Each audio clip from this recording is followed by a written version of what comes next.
اختبار برنامج الهادي للأستاذة رشا الهادي صاحبة كتب سلسلة كتب الهادي التعليمية.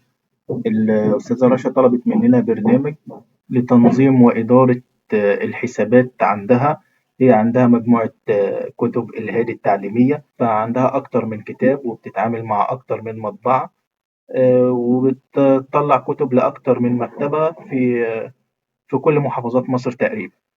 فإحنا عملنا البرنامج بناء على طلباتها وبناء على احتياجها بالظبط. كان أهم طلب بالنسبة ليها إن البرنامج يكون سهل جدا وواضح جدا جدا، يعني مفيش حاجات ملهاش لازمة أو حاجات معقدة، وكل حاجة تكون ظاهرة جدا. فتعالوا نشوف البرنامج بسم الله. أول ما بنفتح البرنامج بيجي لنا لو هننشئ مشروع جديد، دي لو أول مرة بس، أو هنستورد مشروع متسجل عندنا. ده طبعا عشان لو احتاجت عملت نسخة ويندوز لللابتوب بتاعها، ما تضيعش الشغل، ترجع تستورده تاني، يعني تبقى حافظاه وتستورده تاني. نقول بسم الله، نكبر الشاشة ونعمل مشروع جديد. طبعا بيجيب لي مكان الحفظ، ويفضل إن احنا نحفظه في أي بارتيشن غير السي وغير سطح المكتب، عشان نرجع نستورده تاني، يعني عشان لو عملنا نسخة الشغل ما يبوظ. فأنا هحفظه هنا بأي اسم أيا يكن،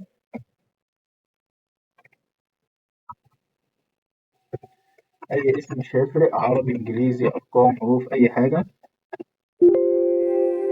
تمام. هنا المربع الأول زي ما هو مكتوب كده بيجيب لي الربح من المبيعات والتكلفة والمصروفات. بيحسب الربح لوحده، وده مخزون الكتب اللي عندنا في المخزن. ودي المديونات اللي لينا واللي علينا. المديونات بالنسبة لو علينا فلوس في المطابع، وبالنسبة لو لينا فلوس عند أي مكتبة، لأن طبعا مش كل المكتبات بتدفع كاش، ولا يعني في مكتبات بتبقي فلوس. طيب هنا هي دي الرئيسية اللي احنا عليها. تاني حاجة هنا إضافة، بنلاقي زرار كبير اسمه إضافة، زي ما مكتوب كده اضغط لإضافة كتاب أو مكتبة أو مطبعة. لو احنا عايزين نضيف كتاب جديد أول مرة بندوس هنا، لو عايزين نضيف مكتبة بندوس هنا، ولو عايزين ندوس مطبعة بندوس هنا. طيب هنجرب نبدأ نضيف كتاب بسم الله. بيقول لي اسم الكتاب وليكن الهادي المستوى الأول مثلا، إنجليزي الهادي المستوى الأول. تاني حاجة هنا السهم، ممكن أخليه فاضي وممكن أكتب السهم، بحيث لو أنا عايز أدي البرنامج لحد ولا كده، أو أنا أفتكر تمن الكتاب ده تمنه كام، فأبقى عارف تمنه مثلا. هي حاجة إرشادية مش أكتر هنا. وبندوس إضافة.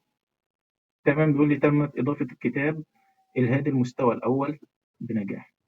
طيب هندوس تاني إضافة وندوس مكتبة. عايزين نضيف مكتبة، بنكتب اسم المكتبة وليكن مثلا أي مكتبة، مكتبة الطفل مثلا. بنختار المحافظة، أي محافظة، عندنا كل المحافظات هنا. والمركز اختياري لو عايزين نكتب المركز، ونكتب أي رقم موبايل. طبعا الحقلين دول اختياري، وندوس إضافة. تمت إضافة مكتبة الطفل بنجاح.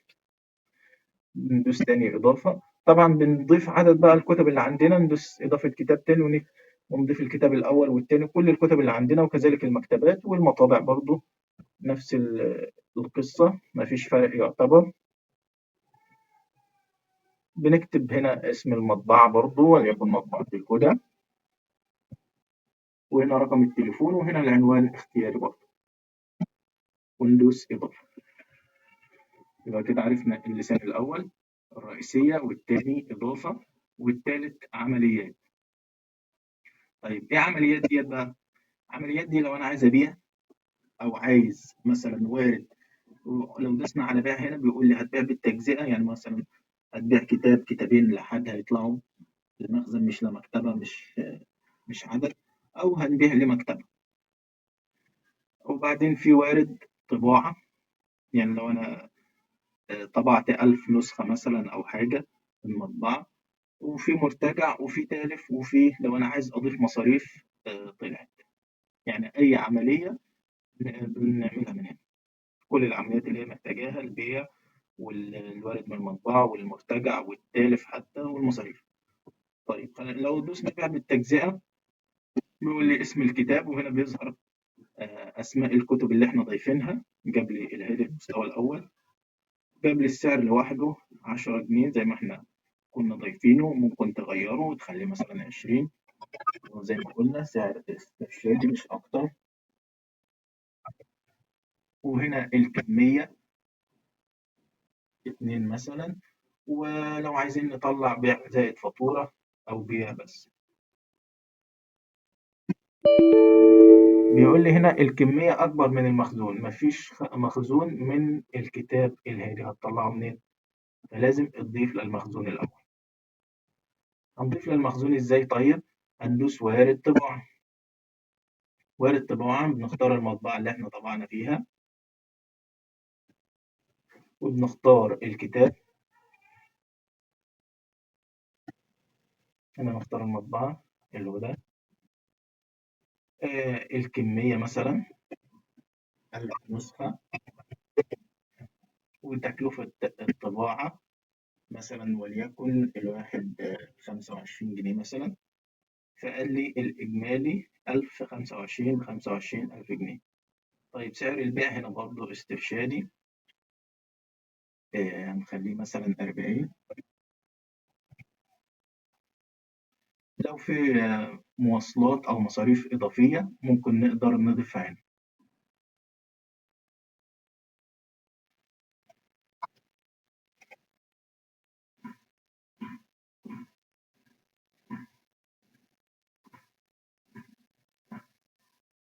لو ما فيش بندوس حفظ.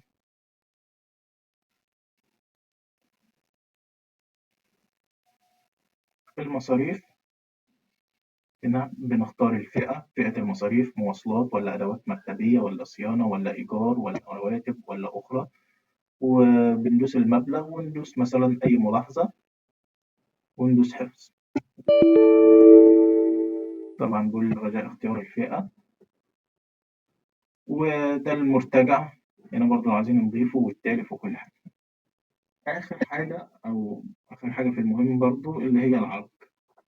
تعرض هنا بيقول لك المخزون عندنا 1000 كتاب، سعر البيع 40 جنيه، الاسم الهادي المستوى الأول.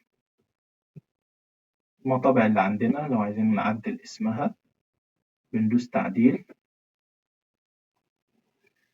وبندوس الرصيد المستحق اللي هي ليها 25,000. هنا بنضيف بقى هي ليها قد إيه.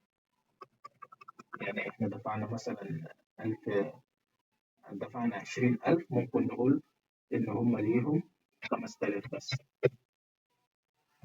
ونكتب رقم التليفون لو عايزينه. مش عايزين. تم تعديل مطبعة الهدى بقى هم ليهم 5000. المكتبات برضو نفس الفكرة، ولو عايزين نطلع فاتورة. وهنا المخزون بيقول لي المخزون الحالي 1000 كتاب، سعر الطباعة 25، سعر البيع 40، والوارد 1000، المباع صفر والتالف صفر. هنا برضو التقارير بتجيب لي الملخص المالي الشامل، وتجيب لي كل حاجة. صافي الديون اللي علينا 5000، الديون اللي لينا لسه مش لينا ديون، والإجمالي وكل حاجة. لو حد محتاج أي أي برنامج للحسابات يكلمنا على رقم الواتس اللي ظاهر على الشاشة. السلام عليكم ورحمة الله وبركاته.